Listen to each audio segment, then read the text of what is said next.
I heard a story once about a plane of passengers traveling to Boston. En route, the plane hit a severe weather front that began to impact the journey of the plane. As the plane steered into major turbulence, the fastened seatbelt was turned on and everyone returned to their seat to ride out the storm. Sadly, though, the journey proved to only get worse, with the plane being severely shaken by the turbulence that it was flying through. Naturally, distress began to fill the cabin as passengers began to white-knuckle it, many of them calling, crying out, phoning loved ones, some of them even being sick.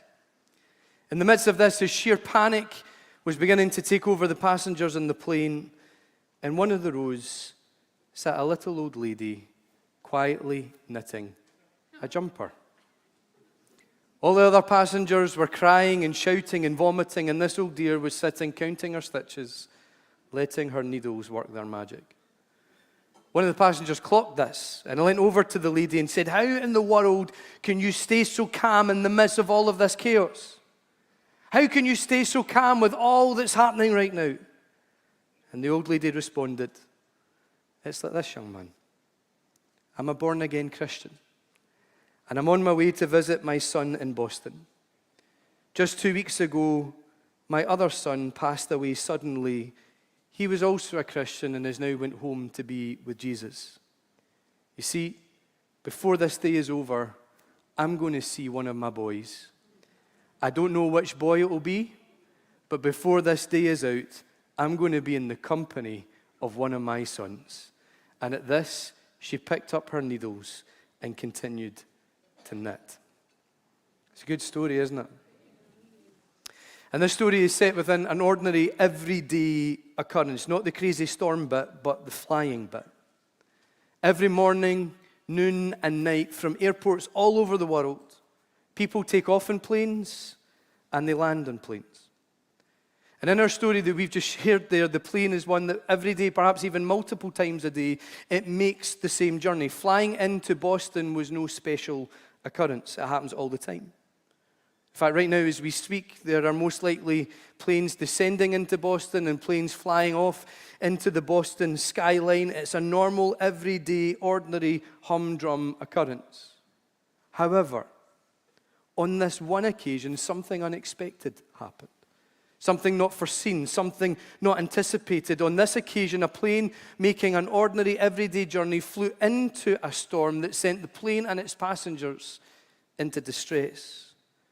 And in that moment, as the unexpected visited the ordinary and the everyday, fear broke out. Fear began to take over people's thinking, people's emotions, people's reactions, all except one little old lady. She was the epitome of calm. She faced the same unexpected storm that everybody else faced, but she remained unaffected by it.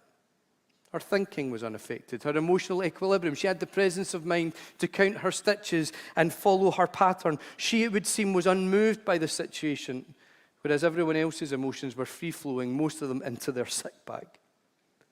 This woman existed in a position of peace in the midst of chaos, and the reason for this was her faith. The presence of faith in the midst of fear allowed her to pursue peace. And you know, we live in a chaotic world, in a world in which all of us in some way are looking for our own experience of peace. And true, genuine peace can only be found when we allow faith to presence itself in the midst of fear. In the culture in which we live, we have in some senses popularized and normalized fear. Fears now have categories and labels. We talk about phobias. We catalogue fears in this encyclopedia of terminology. And I looked it up on the old Google, and there are hundreds and hundreds and hundreds of phobias listed. Let me give you some. For example, there is pelidophobia, fear of bald people. There is SINISTROPHOBIA, fear of those to your left.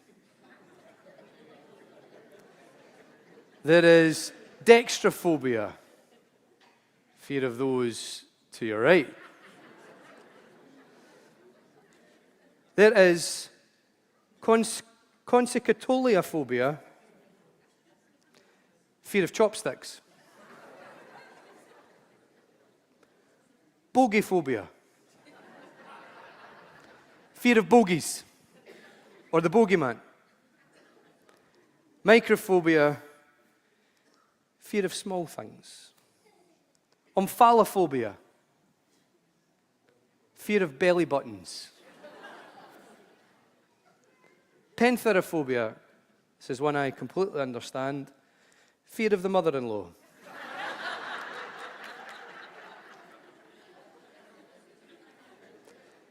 Genuphobia,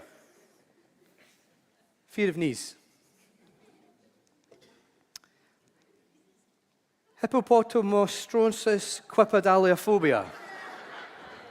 Turn to the person next to you and say, hippopotamonstrosis quipedaliophobia.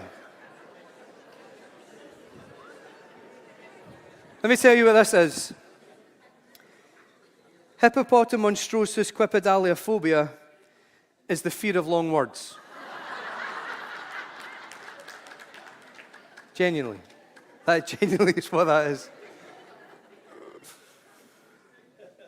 And then there's phobophobia, which is the phobia of having a phobia. Now, although we have a bit of fun in naming these, what we don't poke fun at is the fact that people live with very real phobias that shape the way that they live and can impact day-to-day lives. What can seem normal, ordinary, irrelevant, nothing to us is a big deal to other people. And we recognize that people live with fear and they live with phobias that do impact day-to-day life. The point that we make, though, is that now more than ever, fear is a huge part of the culture in which we live. And the even bigger point that we make today in response to that is that the presence of faith in a culture of fear allows us to pursue peace in our innermost being. And we unpack that thought from the Bible today, and we turn to a passage in Luke's Gospel. If you have your Bible, if you've got the app on your phone, turn to Luke chapter 8, and we're going to read from verse 22 to 25.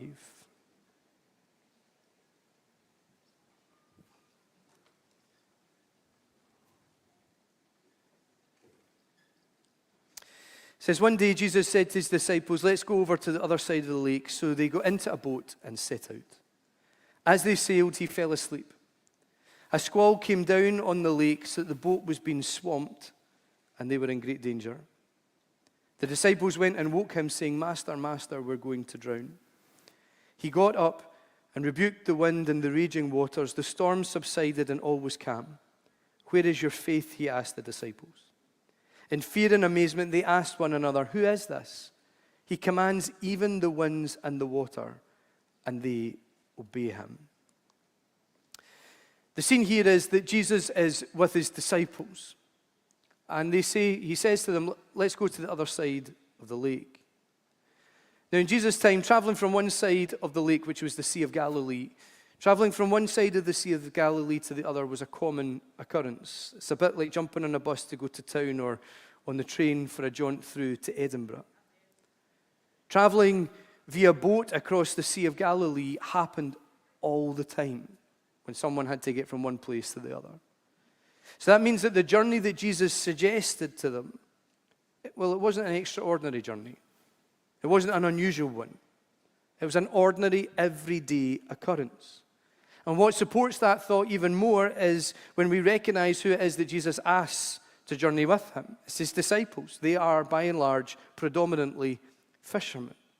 These are guys who know how to work a boat. These are guys who know how to handle a ferry crossing, and they've probably done this journey hundreds of times before they made this particular journey. So what Jesus was asking was just a normal, everyday thing. In fact, what shows that it's very normal, very humdrum, is that as they set sail and as they make their journey, Jesus falls asleep. And who could blame him? The boat is gently rocking.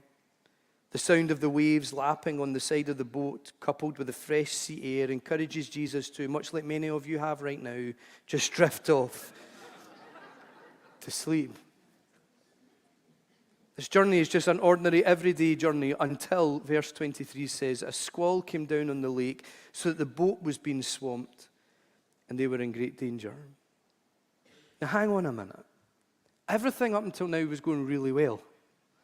This was an ordinary, everyday, humdrum crossing. Everything about the journey was going great. And suddenly a squall descended on the lake. A squall isn't a giant bird, by the way. A squall is a sudden, sharp increase in wind speed, usually associated with rain and thunderstorms. I looked it up, by the way. I didn't know that. I just looked it up. In other words, suddenly a weather front from coastal Glasgow arrived on the Sea of Galilee. And clearly this was unexpected. The sailing started off smoothly, so smoothly that Jesus fell into deep sleep. There is nothing to suggest in the text that these guys in any way expected this storm to happen, that they were prepared for this to happen. This storm came out of absolutely nowhere. It was not expected, it was not anticipated, it was unforeseen, even for these experienced fishermen and sailors. And this unexpected storm was beginning to have a major impact on them and a major impact on their progress in their journey because the boat became swamped. These experienced seafaring fishermen are being overwhelmed by the storm, and not just them, but their boat is literally overwhelmed by the storm. It's swamped, it's going under. They're struggling to keep it afloat. And here's where we draw a huge parallel to human living. We journey through life, and everything is ordinary, everything's plain sailing, everything's easygoing, just an everyday humdrum experience. And then out of absolutely nowhere, completely unexpected, not anticipated, completely unforeseen, a storm descends on our life and just dumps chaos and distress onto our journey. Suddenly, a hurdle appears at work. Suddenly, a health issue appears out of nowhere. Suddenly a relationship breaks down and a friendship goes cold. Suddenly a huge bill arrives or wrong decisions begin to catch up on us. Tension arrives in the house. Suddenly the car breaks down, the boiler goes in the blink, a target isn't met at work, redundancy arrives. Suddenly a friend stops talking to you, or the test results aren't good news and the mood begins to drop. The golden opportunity disappears, the dream dies, you make a mistake. The exams fail. Your spouse walks out. The loved one doesn't live. Stress kicks in. Suddenly, something happens. And you're in a place where you're not sure if you can cope. It seems like just 5 minutes ago, everything was fine. In fact, if you could rewind just a few minutes, you would gladly go back to just the ordinary, everyday humdrum. But now, out of the blind side, chaos descends. And the emotions that are triggered in that moment are very real. You feel swamped. You struggle to stay afloat. You feel like you're drowning. You can't see a way out. You can't get out of the situation. You feel a bit stuck. And here's the thing, this might describe, for some of us in this room right now, this might describe exactly where we're living right now. For some of us, that might describe something that we've been through in the recent past or in the distant past. But here is a big truth. Even though at times we can have externally moved on, as in life has moved forward from the stormy situation. Even when the difficulty can be in the past and be a historical thing, there still can be times when, even though physically the storm has passed, emotionally and mentally and in the soul, the effects of that stormy situation can still remain. In your head, in your heart, that storm still rages. Externally, progress seems to occur. Life moves on. The dust settles. Things move forward. But in your head, you're still replaying the scenario. In your heart, you're still feeling the emotions. The landscape around you has changed, but the soul still carries the storm. Whether you're in it, whether you've been through it, this passage speaks to each and every one of us. Because in this passage of Scripture, the disciples are caught in a storm, and the first thing that they do is they turn to Jesus. It says they went and woke him, saying, Master, Master, we're going to drown. Here is a definition of faith. It's a really simplistic definition, but it's a definition nonetheless. To have faith is to have someone to turn to in the midst of the storm. See, the truth is, though, When stormy situations arise, we're normally all really good at doing the God thing, aren't we? Instinctively, we all turn to God. We all let out that emergency prayer that we send up like a flare to heaven. Whether that's a speaking out of what we hope to happen or a request of what we would very much like to happen, we all speak what ultimately is a prayer. We instinctively turn to Him. But actually, how we turn to Him is important. In Mark's Gospel, he records the exact same stormy situation, and his version of events record the disciples as saying, "Teacher, don't you care if we drown?" Notice the tone in the disciples' interaction here. It's almost accusatory. It's almost questioning. A stormy situation has unexpectedly manifest before them, and they turn to Jesus and they accuse Him of not caring. They question His nature and His character. Now, before we get all high and mighty on this, looking down our noses at the disciples, let's be honest, we've all done it. The crisis happens, the catastrophe occurs, we feel hard done by, we feel wronged by life, and we turn to God and maybe in an accusatory manner from time to time, and we question. We question Him, we question who He is, we question where He is, we question what He's done, what He is doing. And the big thing that's important for us to understand is, do you know what, actually it's okay to question. It's okay to feel wronged.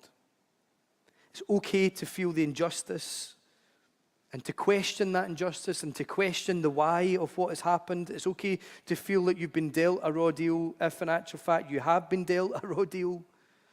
It's okay to be angry. It's okay to feel what you feel. Faith should never suppress true feelings. If we detach ourselves from feeling what we feel, if we deny ourselves the chance to feel the emotions that are within our souls, then we cannot process them. And we cannot move forward from them in a way that is emotionally stable and in a way that is emotionally healthy. We need to give permission to feel. And we need to give permission to express.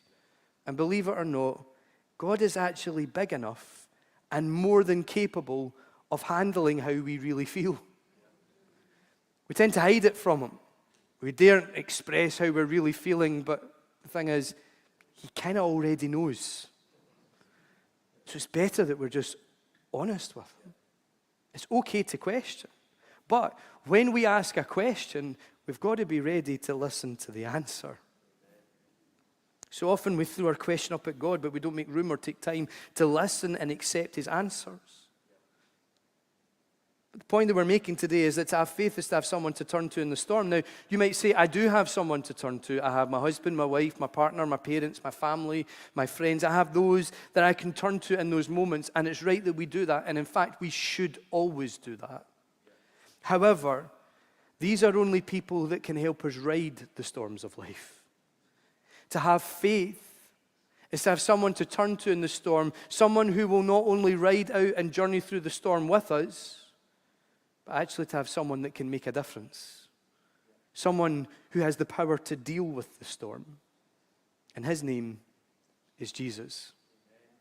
Verse 24 says, Jesus got up, rebuked the wind and the raging waters, and the storm subsided and all was calm. In this moment, the disciples turn to Jesus. Now, they have a boat full of experienced fishermen. Guys who have weathered storms before. Guys that have experience in navigating through squalls and gales and freak Scottish weather fronts. But even although they have journeying with them those who are experienced in riding out storms, they still turn to Jesus because He's the only one that can deal with the storm. It is important that when we journey through the difficult moments in life, that we turn to friends and family and we bring them in to what we're dealing with and what we're journeying through. But here is a big truth. There is only one that has the power to bring difference and change. And His name is Jesus. And what Jesus does in dealing with it is absolutely fascinating. We're told that He rebukes the wind and He rebukes the waves, and as a result, the storm lifts and all is calm. And we've mentioned this here before at Glasgow Elam, but the ministry of Jesus in this moment is amazing. When He intervenes, when He steps into this situation, when He gets to work within it, He does two things. Firstly, He deals with the cause of the storm. Scripture says he rebukes the wind, that which caused it. Then he dealt with the consequences of the storm. He spoke to the waves. He rebuked the waves. He told them, as some versions say, to be still. He restores calm and peace. To have faith is to have a personal relationship with Jesus. It's not just to know about him, but it is to actually know him, to discover his reality, to make him part of your life and your lifestyle, to have him as your friend. It is to know him so intimately that you can call upon him in the unexpected storms, crisis, and catastrophes of life. And when we call upon him, here's what he does. He steps into the stormy situation. And he begins by dealing with that which is causing the storm. He deals with that is causing the crisis. He gets to work in the situation, and he works out God's plan and purpose within it, and causes that circumstance to come into alignment with the plan and the purpose of God. But as well as that, if we will allow him, he'll also deal with the consequences of the storm. He not only works externally in our situations, but he also works internally, bringing healing to our hearts and our minds, releasing peace, restoring health and wholeness, so that even though the storm is past, he deals with what's going on inside so that we don't continue to carry it with us. He works in such a way that we can move forward fully in our journeys, and he does it in a way that our past doesn't define us and our history doesn't continue to haunt us. In Matthew's gospel, the same story is told, and Jesus is recorded as saying to the disciples, "You have little faith, why are you so afraid?" Then he got up and he rebuked the wind and the waves, and it was completely calm. In this version of events in Matthew, Jesus identifies another companion on their journey: fear. Fear has gripped them. And here is a little insight into how fears are created. Fear is very often the result of the unexpected. When something happens unexpectedly, something that was not anticipated, something that was not foreseen, something that we have no control over, when something negative happens that is out with our control, often the emotion that arises is fear. We're out of our depth, we're feeling swamped, we can't control what's taking place. We feel fear. And that's not wrong to feel. I think we need to change the conversation in church and say it's not wrong to feel fear. Fear is a natural emotion that is built within us to protect us. It's not wrong to feel it, it's what we do with it that's important. And the bigger truth is that when that unexpected thing has passed, when the storm is over, what it can often leave behind is fear. Let me give you a personal example of that. Round about when I was 20 to 21, I was wet behind the ears. I was studying for ministry. And during that time, I was also privileged to be part of the pastoral team at the church that I was at. In fact, I was the student assistant pastor. And Susan and I, we were in charge of the youth group, and we got news that one of the young people had been rushed into hospital to get his appendix out. So I decided to do the pastoral thing and go and visit them at the hospital. And it was a really cold, wintry day, and I put on a really heavy jumper as I was traveling back down from Glasgow. And I remember going to the hospital and meeting Susan there. She's a midwife, so she worked in the hospital, and she came down and met me. And we went looking for this guy. Now, he was about 17, 18 years old, but for some reason, he was in the children's ward. And those of you that have been around hospitals know that hospitals are really warm. Children's wards are even warmer. So we found this guy, and he was in a room, a small room on his own. I cannot emphasize the small part of the small room. And in the room was his mum and his dad, his brother, his sister, his grandmother, his grandfather, me, Susan. He was lying in the bed, and a very large nurse was taking up the remaining airspace. And she was giving him, very slowly, an injection. And as I looked at his face, as slowly the injection was going into his vein and he was grimacing, and I turned to the mum, and the mum began to tell me the story. People really like to share medical stories with incredible detail. Some would say unnecessary detail. And she told me about the pain that he was in and how he was being sick and how he was rushed to hospital and look over and watch the needle in the arm and the pain in his face.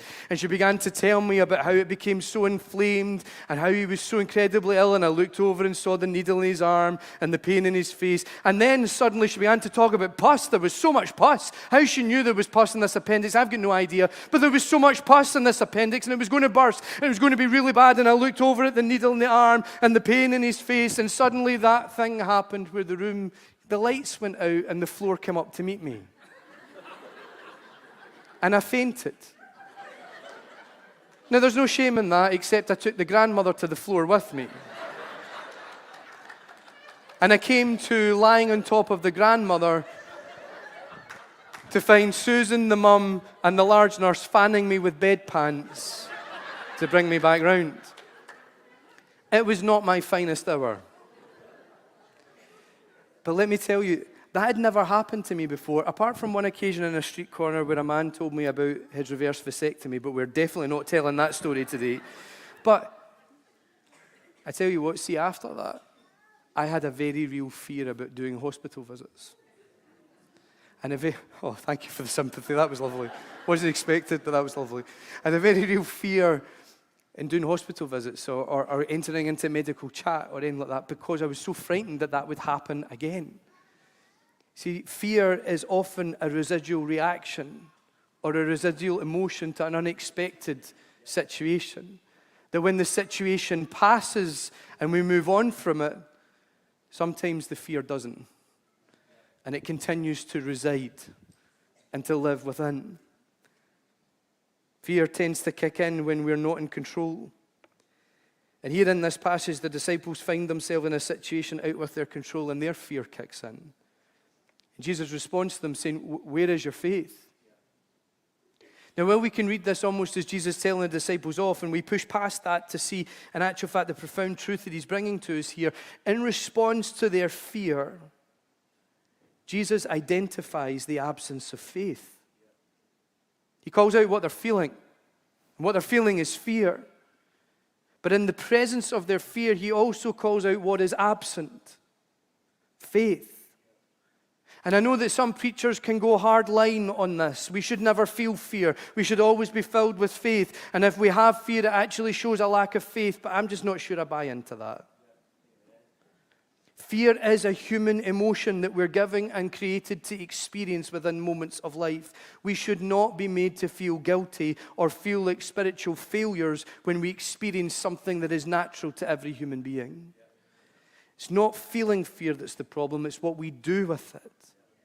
And what Jesus suggests here is that there's a way to journey through the storms. There's a way to navigate through the extreme difficulties and the hard times in life. And there's a way to do it with a measure of peace.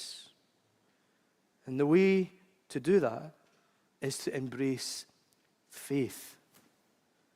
Notice that Jesus isn't angry that the storm has happened. He doesn't wake up and say to the disciples, "This storm should not have happened right now," or "It has no right to be here."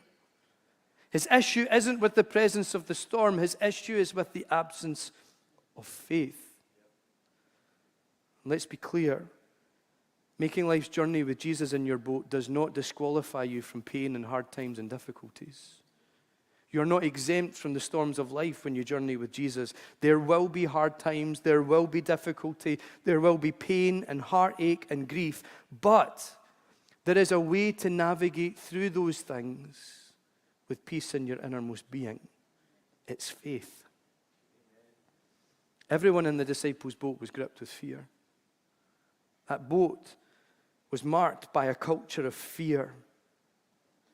Jesus' suggestion in his response to the disciples is that the presence of faith and the culture of fear is what allows us to ride the storms with peace in our innermost being. Like the woman on the plane, knitting her jumper, The culture in that plane was a culture of fear, but she sat in complete calm and peace, even though everyone else was in chaos. What caused her peace? Her faith did. The presence of peace in the culture of fear, the presence of faith, in the culture of fear cultivates peace. Everyone in the disciples' boat was gripped with fear. The culture in that boat was a culture of fear, but Jesus adopted a different position. He slept. He adopted a position of peace. See, there's one who is not impacted ever by the storms of life. There is one who journeys with us and navigates the experiences of life alongside us. There's one who holds peace and exists in peace, even in the trials and the difficulties, and even in trials and difficulties of extreme natures. There is one that exists unimpacted by all of that, and his name is Jesus. Faith, we said, is having someone to turn to in the storms of life, and it's having someone who is unmoved by that which is shaking our worlds upside down. Someone that's not impacted, not restricted, not limited by what goes on, but someone who holds perfect peace, and someone who brings that peace into every situation that we invite him into. In the storm, the disciples turned to Jesus, and notice what he did. It says he got up, rebuked the wind and the raging waters, and the storm subsided and all was calm. Jesus got to work in their situation, and he brought the culture that was cultivated by their circumstances into the culture that he carried. He brought the whole situation into peace. It says, as the result of Jesus' interaction, that the storm subsided and that all was calm. He dealt with what was causing the storm. He dealt with the effects of the storm, and the resulting influence was peace. All was calm.